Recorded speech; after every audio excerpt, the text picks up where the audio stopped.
ass get sharp. What the you gotta say about this shit now? You gonna get your wig split? No cap. What y'all talking about? Claiming this shit? Man, ain't no CFC shot him. Need to teach that little can't spit on another man's grave. Do anything for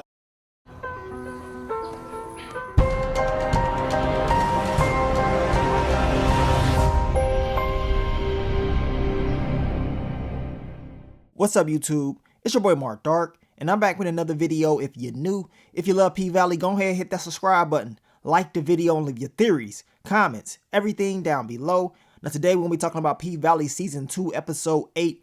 This is the recap. Now I'm going to try my best to focus on all the key points in this episode. If I miss anything, you guys let me know down below. And man, what an episode. Your boy Little Murda, he caught a body. We finally got to see him catch a body on screen. And I got a feeling it's going to be some consequences for his actions. You already know Maine and Jericho, they ain't going for that. Y'all saw what was about to happen in this episode when they found out about Pico. And it seems like they're going to be out there looking for revenge. But overall, man, this was a solid episode. Miss Mississippi returned to Club Pink and she had everybody talking. Everybody was talking. And did y'all see Diamond's face? He was shocked, like, man, she really came back. You can tell he still has feelings for her, regardless on what happened at the end of Season 1. I'm just waiting for them two to have a conversation once again. But we know Miss Mississippi, she's on the Haley Carlton game plan. And that is to disappear and get up out of here. But will that actually happen? Will she actually get the chance to do it?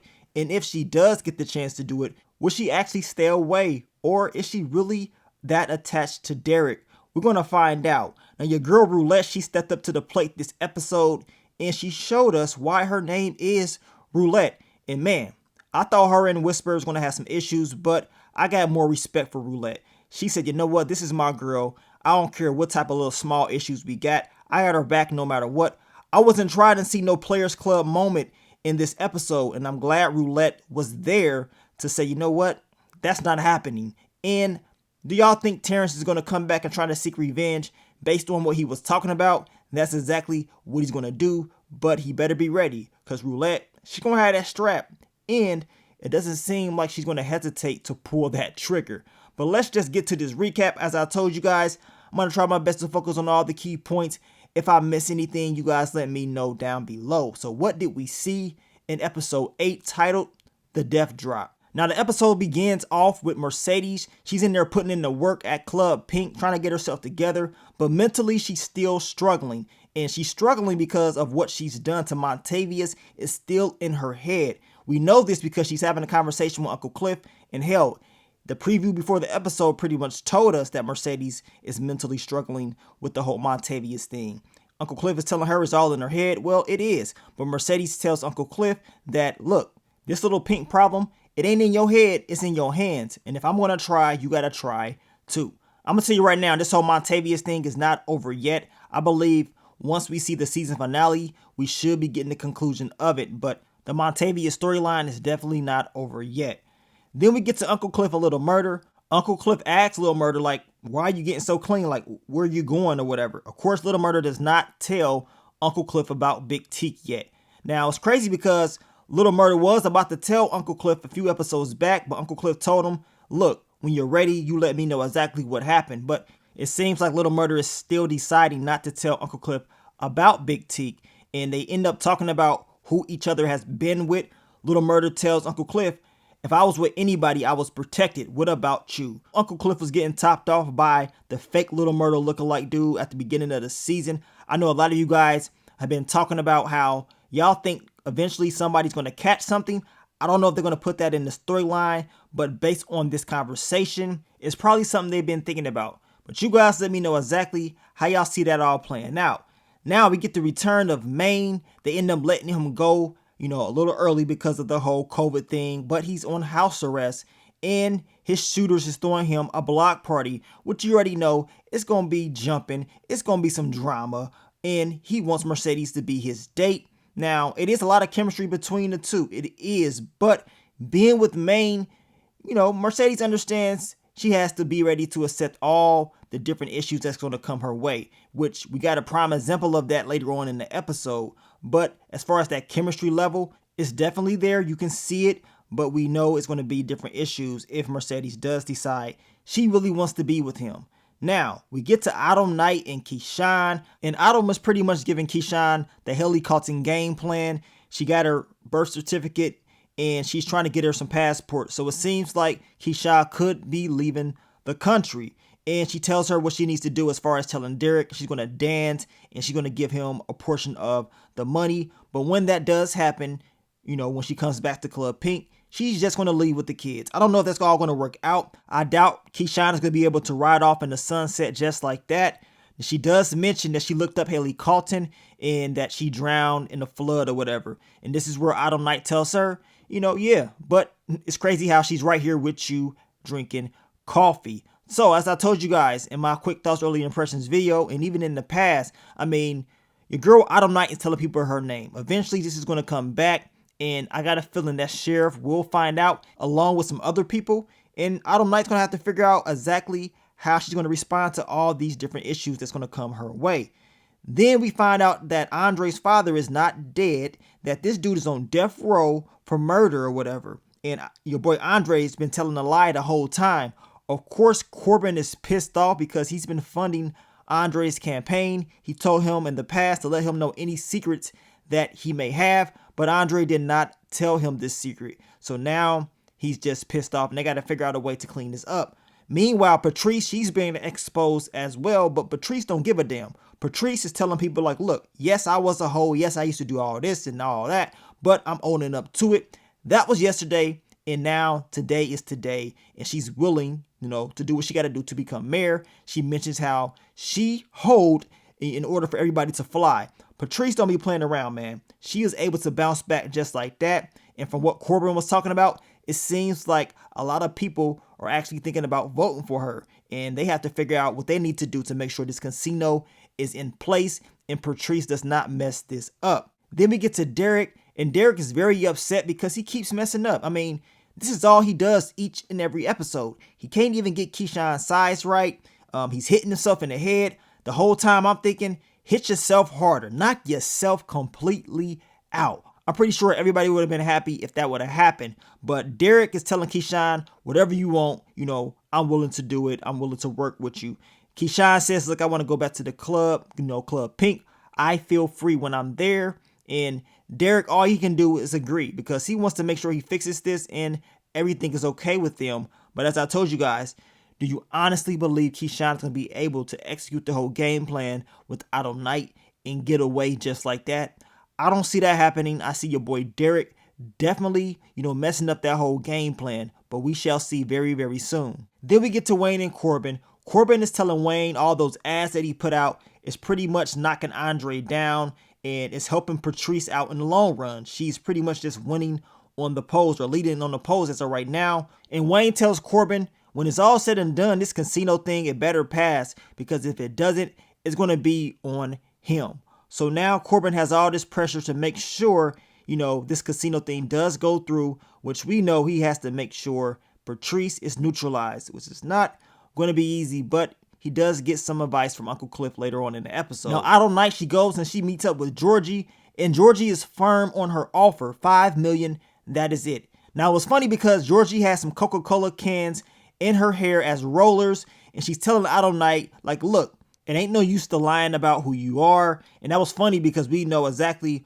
who Autumn Night really is. Now, Georgie, she is firm on that offer. She tells Autumn, we don't even know if this casino thing is going to go through because of Patrice. So it's whether you accept this offer right now or you wait till later. And if you do that, we may not even have an offer because the casino may not even get built because of Patrice. So you better make your move, or you're going to hold, or are you going to fold? We know Autumn Night tells her, look, I will see you at the polls. So she's going to risk it all. Like I said, if this casino thing does not go through, that means the whole deal that Georgie just offered you could be off the table. But we know they had a game plan to make sure this casino is going to go through by offering Patrice some money later on in the episode. Then we get to Woody and Little Murda, and Woody has got Big Teek got him clean and ready for his funeral. Now, Little Murda asked him why he did what he did as far as the Rome thing. And this is where Woody tells him, look, he was trying to protect him and it was going to be you or him. and he was not about to let his boy go down like that. He tells Little Murda about the video that Rome had. Little Murda gives us more details, and he says it was a video that he did when he was 15. He had to do what he had to do to put, food on the table and, take care of his mom. It was very tough for him. So that's what he did.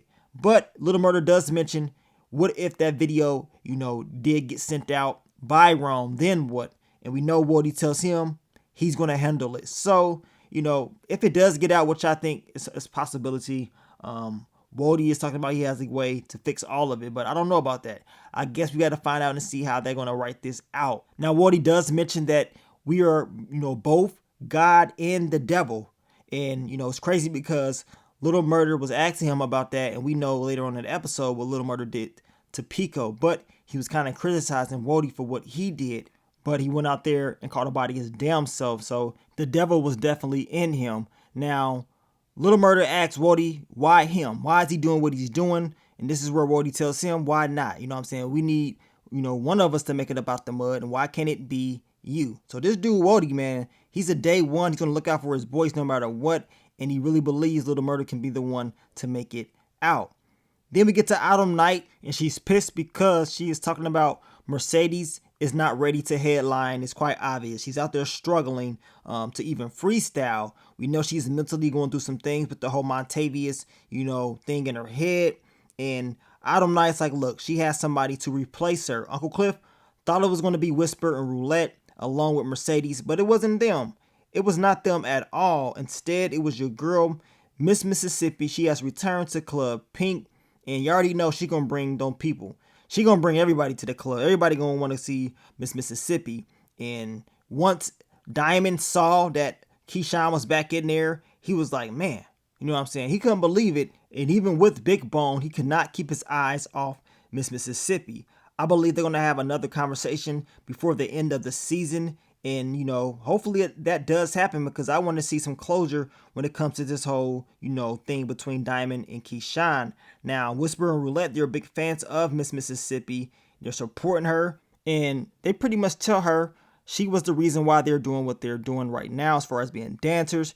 Mercedes is still kind of upset that Keyshawn is back, and Keyshawn is talking about she can't believe she's back in the club, right? Mercedes is like, well, if you're back, that's because you had no other choice. There's no place like home. And that's the truth. Your girl Keyshawn will be going through it the last few episodes. I told you, hopefully she's able to get through this, but I got a feeling Derrick will mess things up, and she's going to have to figure out a way to finally deal with him. Then we get to Uncle Clifford. Of course, we see the mother, I guess the spirit of Uncle Cliff's mother, telling Uncle Cliff, like, look, don't just cry, get even. And this hit a spark. I'm thinking Uncle Cliff is going to be coming up with a game plan to get even with Autumn Night. I told you, Grandma Ernestine told Uncle Cliff, like, look, you might as well just kill the girl. But I don't think that's going to happen. I think Uncle Cliff will use a different type of strategy to try to get even with her, and I cannot wait to see it. But what y'all think is going to happen with that whole storyline? Then we get to Big Teek's funeral. The boy is sharp. He's clean. HVH is there, and ain't no drama at all. It's just real emotional. You know what I'm saying? Little Murders and tears. Everybody, seeing Big Teek like that was sad. And Little Murda told Big Teek, I wrote you an extra one just in case it get dark down there. We know what Little Murda used to do when Big Teek was locked up. Wrote those lyrics for him when it was dark, and those lyrics was The Light. And like I said, this whole little funeral scene was very sad. Now, after the funeral, your boy Pico is claiming that he was the one that caught this body. He is taking credit for Big Teek. And I'm looking like, dude, are you crazy? Like, why are you doing this? I mean, I guess he was doing anything for clout, and unfortunately he had to pay. And I knew once Little Murda was looking like this, he wasn't playing at all. I mean, that whole scene was just flat out crazy. They was playing that Scarface, and Little Murda is like, okay, it's time to catch a body. I knew he was going to see Pico face to face, and Pico was going to have to, accept those consequences for his actions for claiming, Big Teek's life. And Big Teek is different from anybody else, especially seeing that Big Teek and Little Murda have history and the things that Big Teek did for Little Murda. He was not about to sit up there and allow this to happen without getting revenge.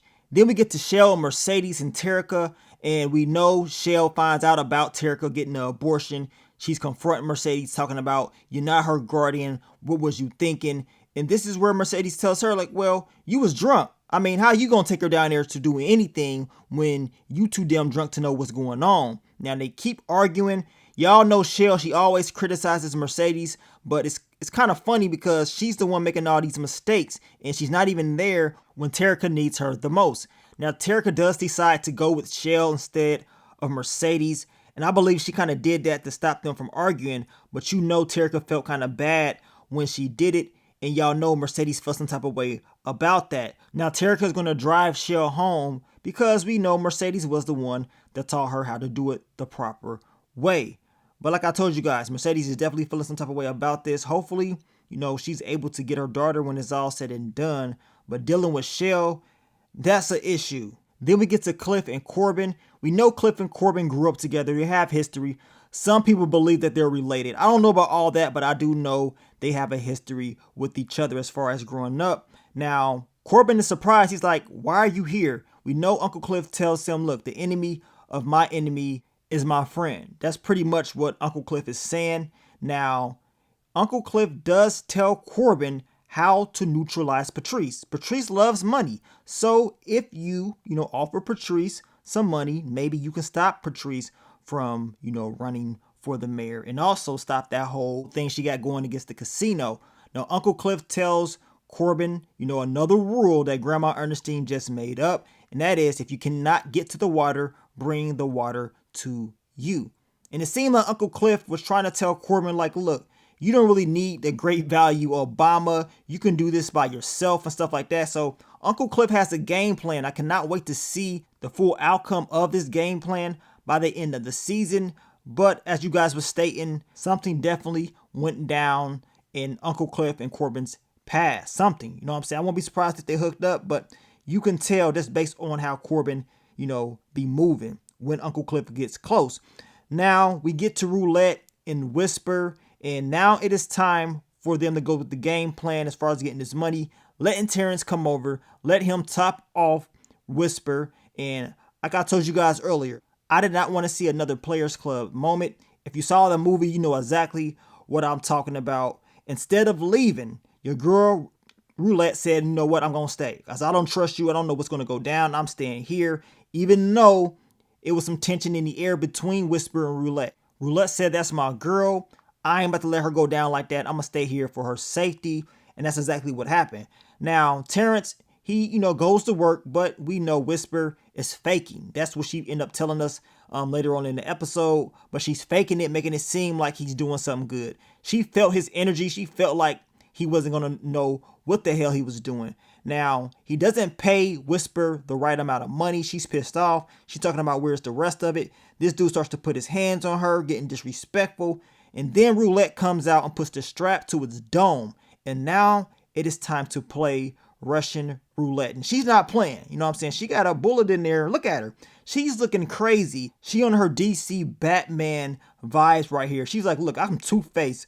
I'm the Joker. I'm not playing around. I will off myself in you right here. Now, I'm glad that she did this because it lets Terrence know how crazy she really is.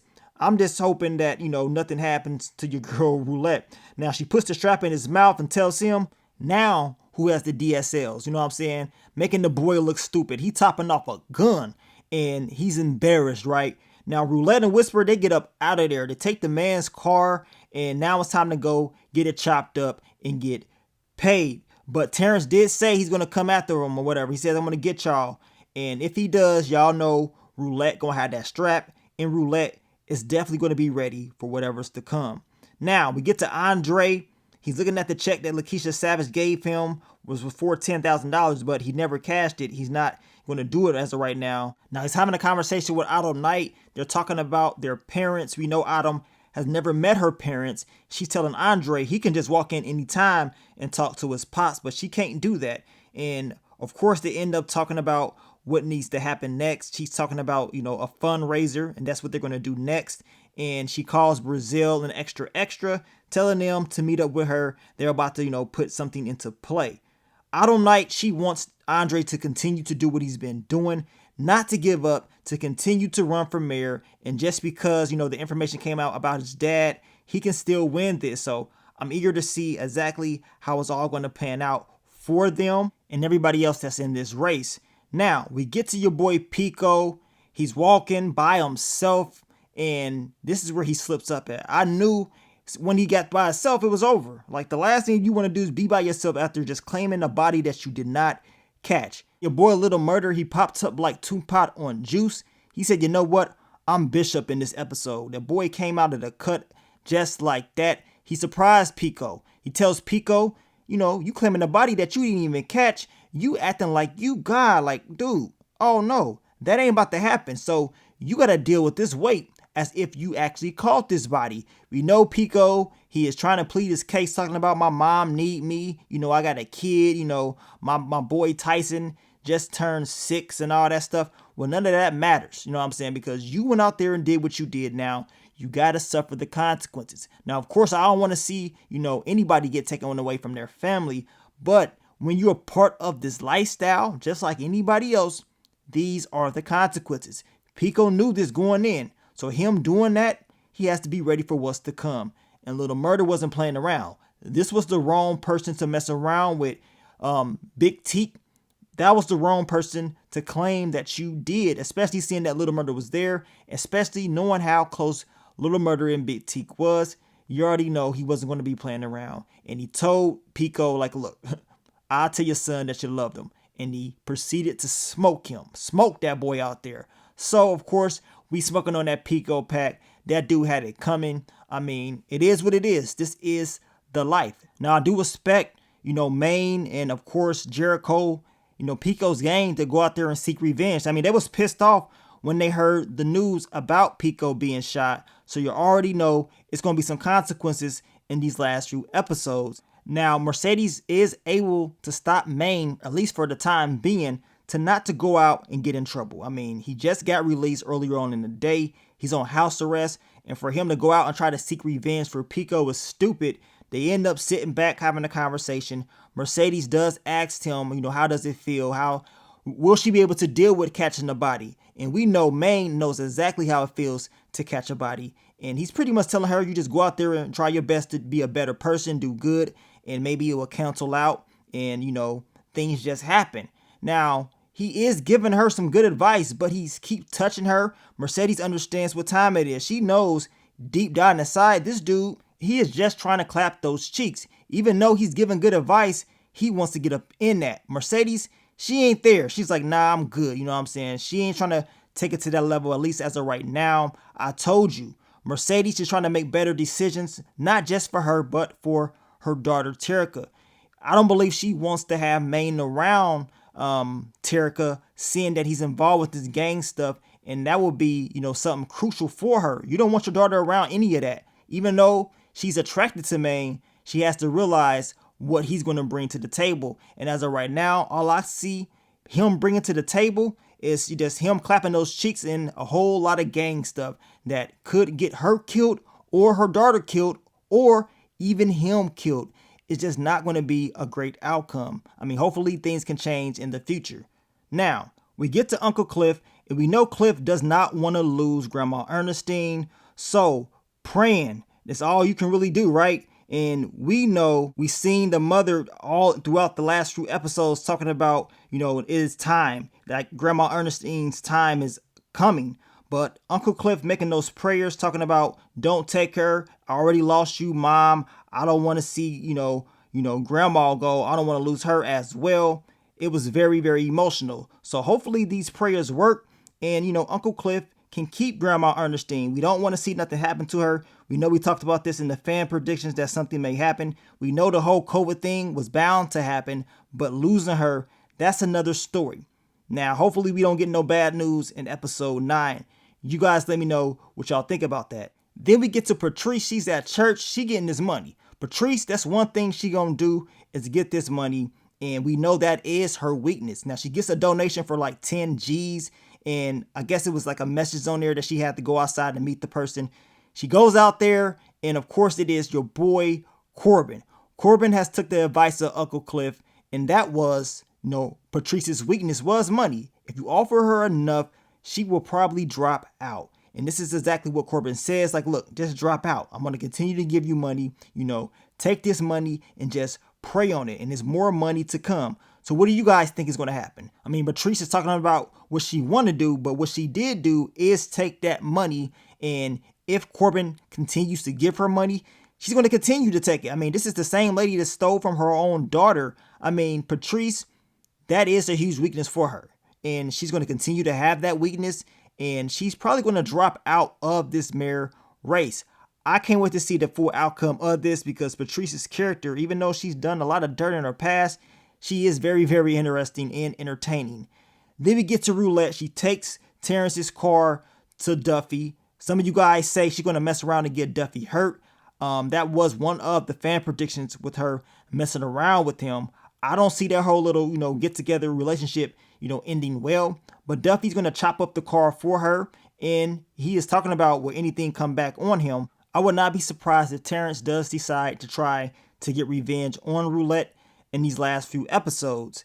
Now, Roulette shows us exactly why her name is Roulette. We see the bullet in the gun. She wasn't playing around. She was really about that life, and she's really crazy for real. It goes to show you how, dark this girl is. We saw little glimpses of that earlier on in the season, but now we're seeing it full force. That at any given moment, this is what she can do. And if she's done it before, she would definitely do it again.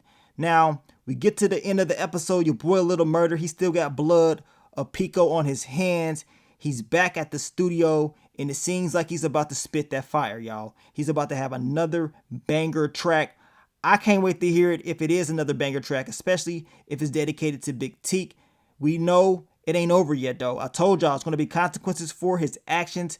This whole Pico thing is definitely going to fly back, and somebody's going to pay for it. Hopefully, Little Murda is able to get through it and nothing happens to him. Some of you guys believe that, something will happen, but we're going to find out very, very soon. We got 2 more episodes left. I think they're building up for a crazy season finale. You guys let me know, and make sure you follow Katori Hall because she's always given, explanations of these episodes. She breaks down all the foreshadowing and stuff like that on her Twitter and Instagram. But I know it was some of that in this episode as far as the colors people had on. I know y'all mentioned how Keyshawn and Autumn Night both have purple and stuff like that. It was a lot of different things as well in the episode. If y'all saw any foreshadowing, any signs, leave it all down below. Y'all let me know. Let's continue to have this discussion and let's continue to talk about P-Valley Season 2. We only got 2 more episodes left, y'all. 2 more episodes left. But at least tonight we're smoking on that Pico pack. Hopefully, y'all, we can be getting that Derrick pack soon. But from the looks of it, Derrick may be one of those characters that's able to survive over and over again. So until that happens, I guess we're just going to sit back and wait. Now, we'll be dropping the what to expect for episode 9 tomorrow. So stay tuned for that and just continue to follow the playlist. But thank you guys once again for all the love, all the support. And I will catch y'all on the next one. Well, let me get up on out of here, man. It's your boy Mark Dark. I'm out. Peace.